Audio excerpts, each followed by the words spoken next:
Hey, how's it going, everybody?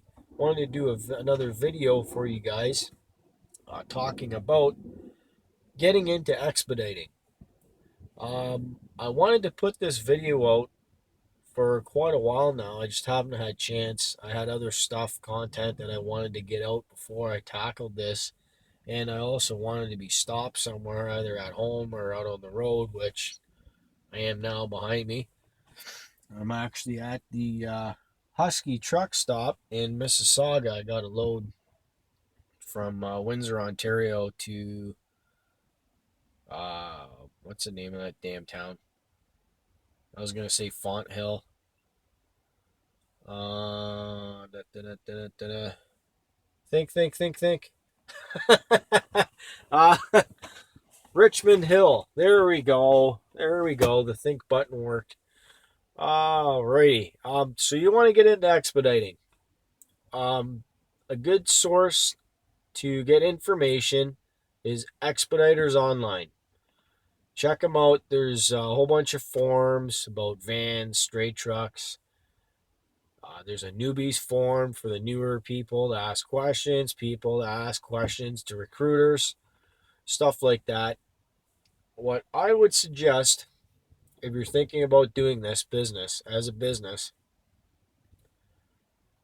before you even think about buying a van, my suggestion to you guys are a truck or 18 wheeler, any vehicle, before you even think about getting into this business, go and work for a fleet owner. Go find somebody that has a fleet of vans that's like a separate subcontractor from, say, uh, Panther, Load One, Bolt. Who else is there? All States Express or All Types Express. Stuff like companies like that. Go find a fleet owner, test the waters out, find out if you like the business. Don't go out and buy a $70,000 van and realize I don't like this, and you're stuck with a payment. Test the waters out, dip your little toe in. If you like it, great. Maybe the next step for you is buy a van or buy a truck, some type of semi or a straight truck. That's fine too. There's nothing wrong with people doing it in straight trucks or vans. So if you're going to buy a van, rule of thumb, a lot of companies won't accept a van 5 years new or older than whatever this say 2006 would be a 2011. Number two, can you afford to go out and buy a van? Is it going to put you in debt? Can you afford to make a payment on a van and make a mortgage on a house, make your rent at home? Maybe you're leasing a place. What happens in the bad times? Can you afford a van payment or a house payment or whatever other debts you have? Can you afford all that before you go buy a van? The what ifs, the breakdowns, all kinds of stuff like that pops up at the worst timing ever. And it usually happens when you have no money to cover stuff. That's just Murphy's Law. Stuff like that happens all the time. It's annoying. It's you know, I would not wish that on anybody. So if you're gonna buy a van, think it out. Think before you actually do something. Don't put yourself in the hole or into hardship. Try before you dip your toe in the water. That's my opinion. See, with me, I'm Canadian, so I can't deliver freight from U.S. to U.S. like Detroit to Toledo as a no-fly zone. I can't do it. It's illegal. I wouldn't do it. That's basically stealing United States drivers' work, which I would not do at all. I wouldn't want somebody to do it to me, so I don't do it to other people. Oh boy, what else was I gonna say? I had a list, and I left the damn list at home, so that figures. So bear with me. And I keep saying and I keep meaning not to say and I keep saying it. So if you're thinking about getting into this, weigh the pros and cons. Don't jump out of the frying pan into the fire. Expect to be away from home. You're not going to be home every single day. You're not going to be sleeping your full 8 hours of sleep a lot of the times. You're going to be expect to drive long periods of time. Make sure you can do that. You're comfortable with it. In the vans, anyways, in the straight trucks and semis, obviously, you have rules and regulations. You're only allowed to drive 11 hours. You have to take 10 hours off for sleep. And I think you have to have a half an hour break now. They've changed that since I drove. I didn't have to have a 8 hour mandatory break. I think within the first, was it 4 hours?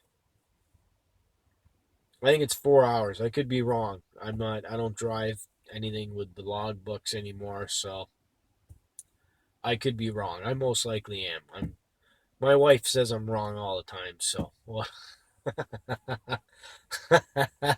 um what else was I going to talk about? I hate that. I had the list. I was going to bring it with me, and I left it at home, and I goofed everything up. I screwed everything up. I'm fired. That's it. I'm closing everything down. I got to go home and redo this.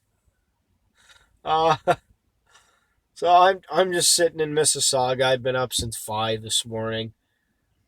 Got a trip from Windsor to Richmond Hill, Ontario, and I'm gonna wait around for a couple hours. Have my lunch. It's 1 o'clock. Well, I have 1 o'clock in the afternoon on Monday, Easter Monday. Sitting in Mississauga at the Husky. I'll go in and grab some grub, and probably by 4 or 5 o'clock, if nothing's going on, I'll head home. That's another thing too about somebody had a question about deadheading. If It's different for me than what it would be for somebody in the States. I live in a good freight area out of Windsor, Ontario. There's Windsor, Detroit. There's always freight moving around that area. So when I'm down in the States, say I'm down in Alabama, for instance, I go down to Alabama, drive down to Alabama, drop my load off. I'll wait a day or two and then start making my way back up to, say, I don't know, Georgetown. Say I'll stop in Georgetown, Kentucky. Maybe wait a day. If nothing's happening, I'll start making my way back home. They can find me freight along the way too. That way, I'm not missing out on a couple other trips in like Windsor, Detroit area. Other border hops or trips up to Toronto or something like that, or back down to the States again. That's fine. I do. I'll do stuff like that. I'll make my way back. Well, if I was a U.S. driver, say somebody like Tim Expedites or Everything Apex or Expediter guy, some of the guys I watch on YouTube. If I was them, say you get a load from, I don't know, West Virginia to what's a good town? Fort Wayne, Indiana. Well, Fort Wayne, Indiana is a dead zone. I might head back to Detroit, Michigan, because that's a good freight area, or Toledo, or something like that. Um, and sit around and wait for a couple of days. Or if you live near Fort Wayne, Indiana, go home. I have a rule of thumb. If I'm 4 hours away from home, I give it a little while. If I'm in a bad area, I'll head to a better area closer to home. If I don't get anything, I can go home. It'll cost me $40-50 to go home, to deadhead home, which isn't bad. I don't mind spending the money to go home because it's going to cost you to eat. It's going to cost you to have a shower, all that fun stuff. So for me, if I'm more than 6 hours away from home, I give it a day or two and start making my way back. A lot of guys will sit in their vans. Maybe you're single and you figure, well, I'll just go where the loads go. I don't need an apartment. I don't need a house. I can crash at my brother's place or sister's place, family member, friend, whatever. Then you just live in the van. You live in the van and go where the loads go. Maybe you get a motel every now and then. You can sleep in a bed, wash your clothes, stuff like that. It's no different than what I do when I go home. All the clothes I've used go in the wash, and I just replace them with clean ones. Pretty simple. So I think I'll cut it off at that. I hope this was. It's not as well. This video is not organized like I had planned out. So I left that stupid list at home. I'm kind of disappointed. But I'm gonna go grab some grub, and I'll talk to you guys later. Bye for now. Thanks for watching.